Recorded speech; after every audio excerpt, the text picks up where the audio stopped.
Bali, atau yang dikenal dengan sebutan Pulau Dewata, terletak di antara Pulau Jawa dan Pulau Lombok. Ibu kota Bali terletak di kota Denpasar. Secara keseluruhan, Bali memiliki sekitar 85 pulau.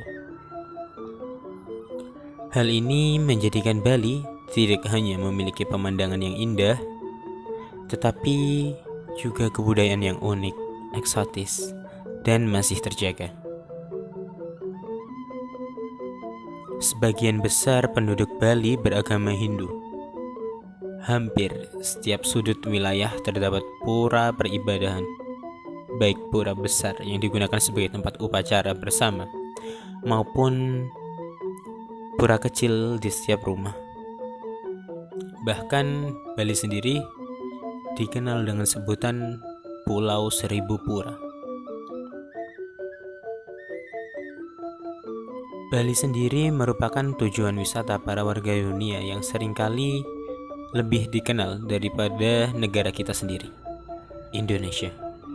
Masyarakat Bali menganut falsafah Trihita Karana yang menganut 3 unsur keseimbangan dan keharmonisan hubungan antara manusia dengan Tuhan, manusia dengan manusia, dan manusia dengan lingkungannya. Perekonomian Bali sendiri sebagian besar ditopang oleh sektor pariwisata. Bisa dilihat saat berkunjung ke Bali, ramainya di sana pasti karena keindahan alamnya.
Kita kan sebagian kan mungkin sudah tahu beberapa budaya Bali yang sekitar pada umumnya orang-orang tahu.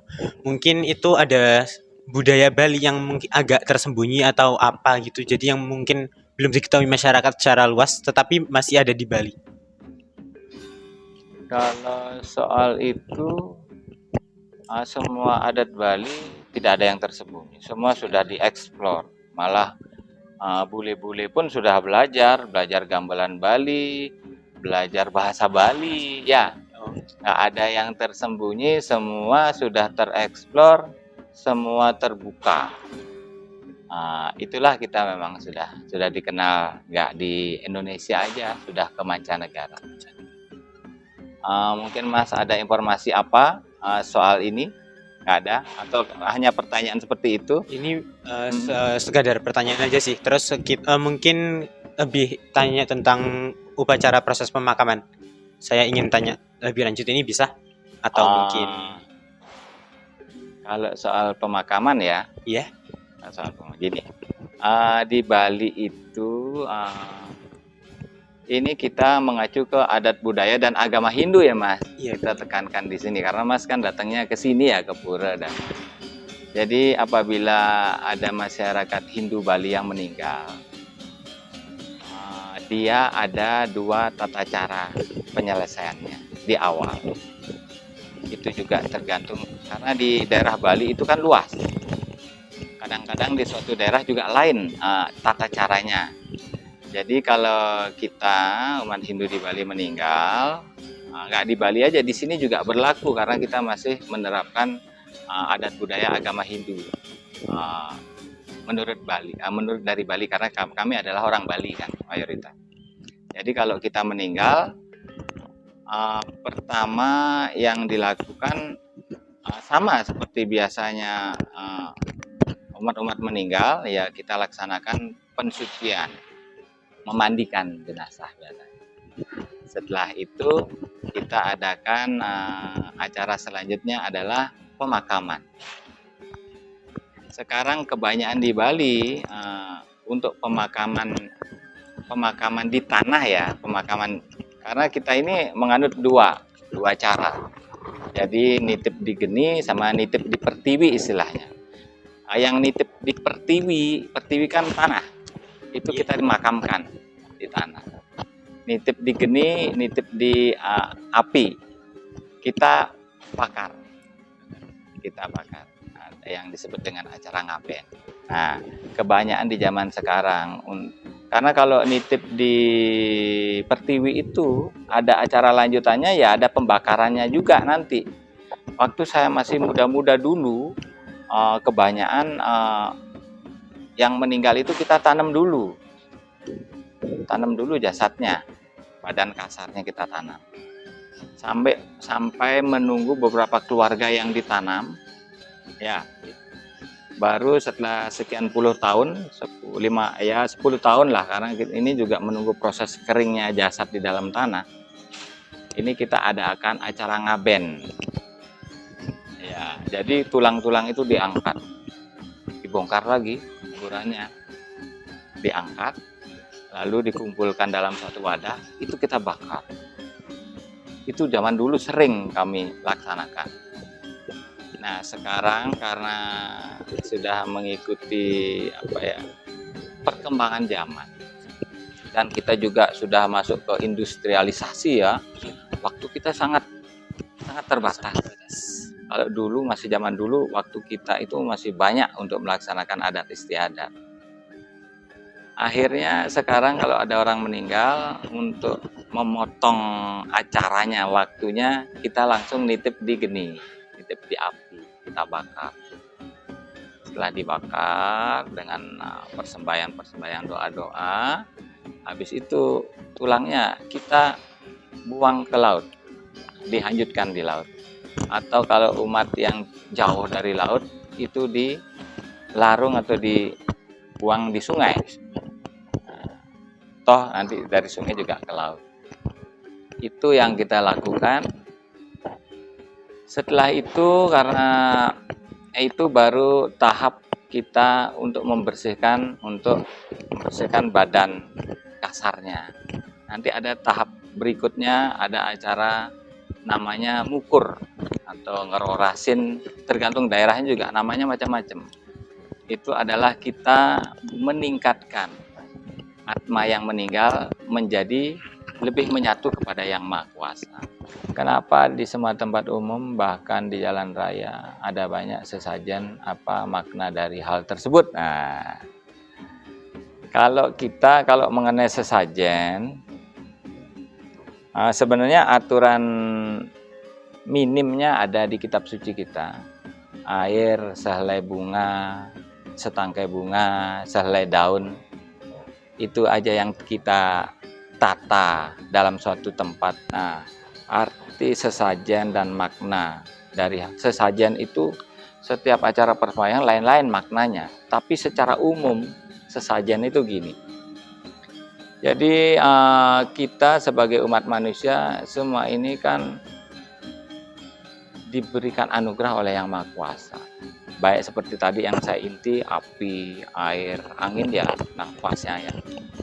Ada kalau kita ke bawah lagi ada hasil-hasil bumi ya, buah-buahan segala macam.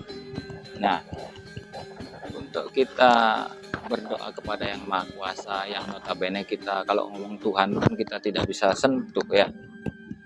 Akhirnya apa yang kita bisa berikan selain kita duduk bersila berdoa dalam kosongan, dan lebih afdolnya memang ditambah dengan seperti itu sarana sesajen. Di Bali sendiri selain pecalang ada polisi adat lain, dan organisasi masyarakat yang mengatur batasan-batasan terhadap wisatawan. Nggak ada ya. Jadi untuk pengamanan pecalang ini kan security-nya atau pengamannya desa adat. Suatu organisasi ada struktur organisasi di pengamannya itu desa adatnya itu pecalang. Sama kayak organisasi-organisasi yang lainnya ada kan struktur keamanannya. Di sini kan dikenal dengan RT RW ya. Kelurahan, kecamatan. Kalau di adat nih Bali, di desa adatnya seperti di kampung saya di kota, padahal kita itu organisasi masyarakat khususnya umat Hindu ini ya. Umat Hindu itu ada di bawah Banjar namanya. Banjar itu adalah organisasi. Di sini juga dulu namanya Banjar. Organisasi suka duka seluas, kalau kita identikan di sini seluas RW dia. Nah, dia punya bangunan seperti ini, ada kentongannya segala macam. Jadi rambu-rambu ada di sana. Seluas RW. Kalau udah di atas RW di desanya ada desa adat, ada dua sekarang, ada desa adat, ada kepala desa atau kelurahan ada sekarang. Administrasi negaranya ada. Kalau sudah di Banjar itu nggak masuk administrasi. Tapi nggak tahu saya sekarang, tapi dulu memang dia administrasi desa adat. Bahasa yang digunakan di Bali itu apa sih dan apa ada hal-hal tertentu yang dipelajari demi bahasa Bali? Nah, ini yang unik. Ini kembali lagi ke sejarah. Sejarah. Karena ini ngomong Bali ya, ngomong Bali. Kita tidak terlepas dari perkembangan Hindu juga. Ini karena menanyakan bahasa di Bali, bahasa aslinya sangat lumayan banyak. Ada juga bahasa Baliaga, Bali aslinya yang di pedalaman itu ada, yang di Trunyan. Malah di Trunyan itu kita melenceng lagi sedikit ya. Apabila meninggal itu tidak dibakar, tidak dikubur, dia ditaruhkan aja begitu di suatu tempat yang sudah diamankan. Badannya itu bisa kering karena ada pengaruh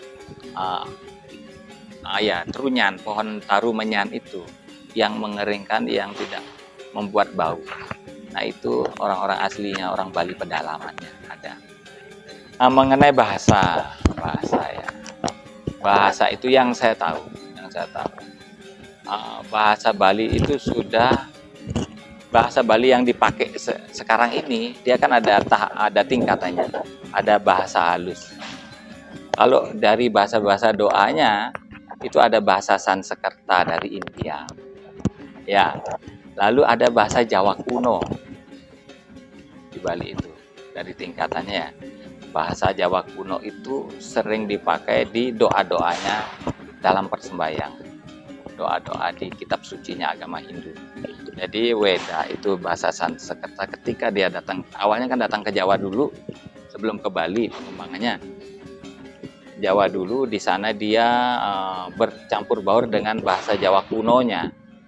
Dari bahasa Sanskerta orang India mempelajari bahasa Jawa kuno mempelajari bahasa Sanskerta, sehingga bahasa Weda Sanskerta itu diterjemahkan lagi ke Jawa kuno. Seperti yang visual yang dilihat, lontar-lontar. Tiga Bali sendiri terkenal dengan kasta, bisa dijelaskan lebih rinci mengenai hal tersebut. Atau mungkin jika masyarakat Bali menikah, kasta ya, mengenai kasta. Kasta itu sekarang secara terinci sudah ada. Jadi kasta itu kan ada kasta Brahmana.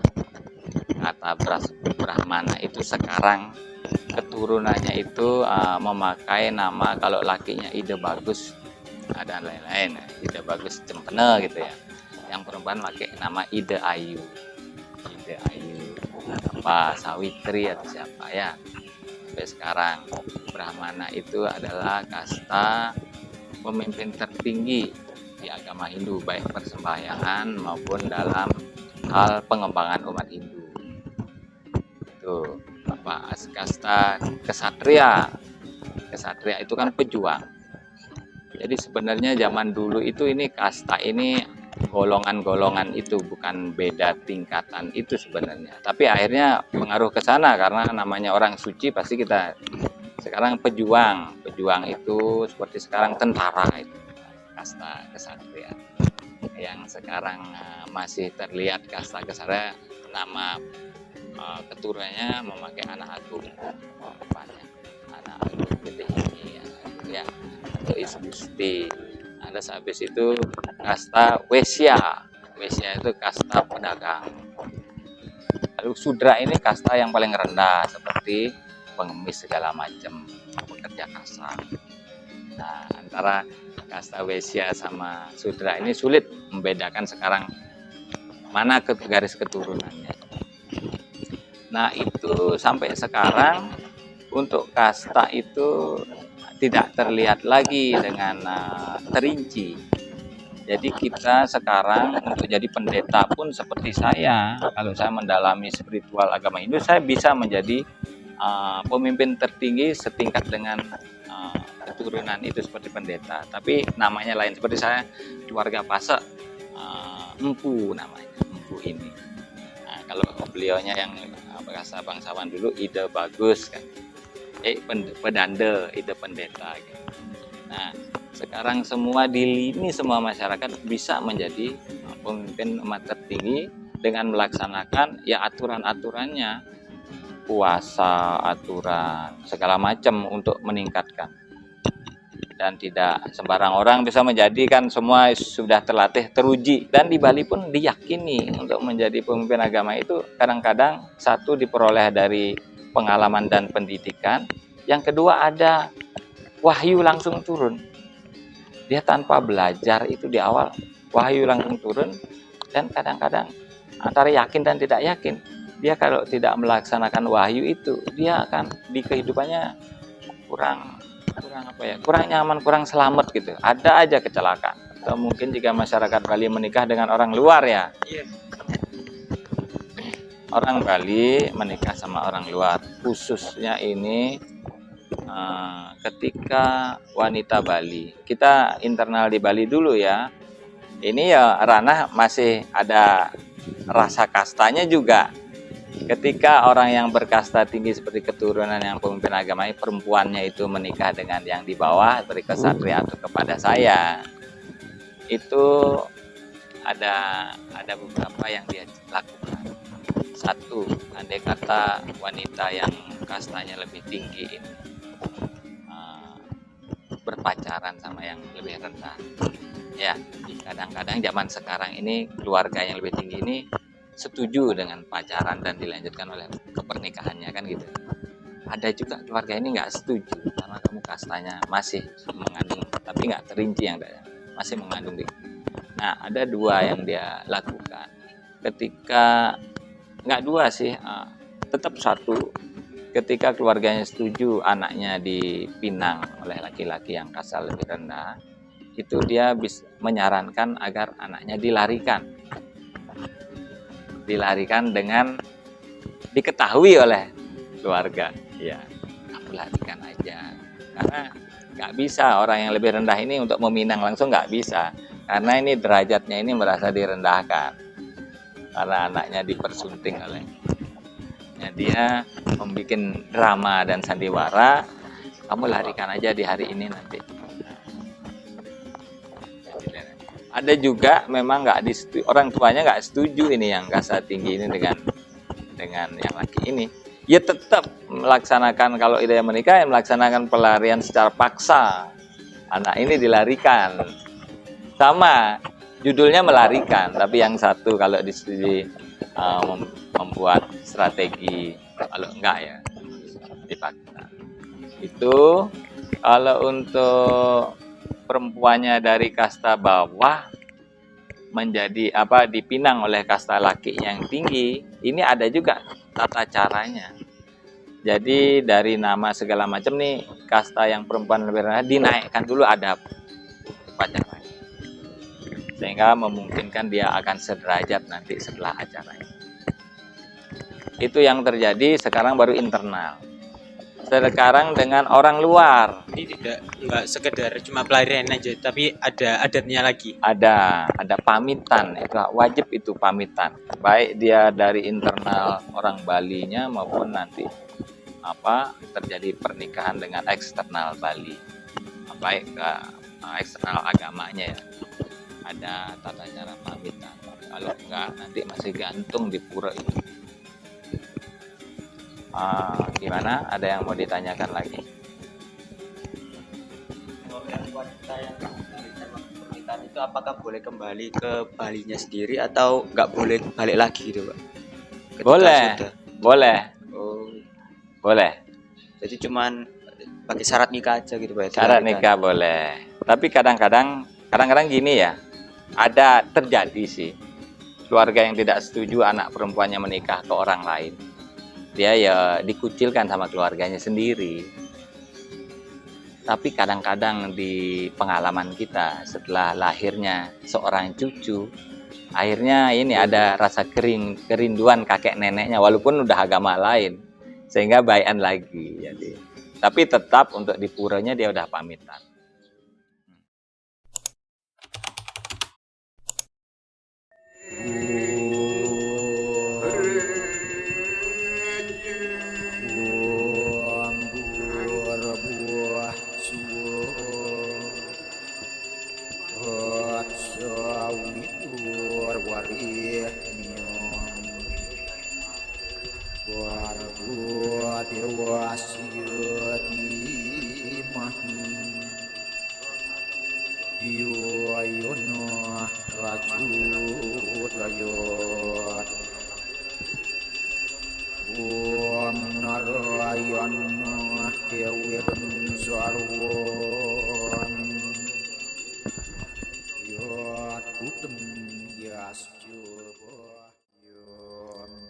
Tidak ada lagi alasan untuk kita tidak cinta bangsa Indonesia. Bali sendiri merupakan salah satu di antara ratusan suku yang ada di Indonesia, yang mana eksistensinya di mata dunia sudah tidak dapat diragukan lagi. Semua keanekaragaman yang ada di dalamnya mempunyai nilai yang berharga dan daya tarik tersendiri bagi semua mata yang melihatnya. Oleh karena itu, sudah sepantasnya kita sebagai generasi muda untuk selalu menjaga keindahan dari bangsa kita sendiri, terutama banyaknya suku yang ada, demi masa depan Indonesia, demi generasi muda berikutnya yang ada di Indonesia.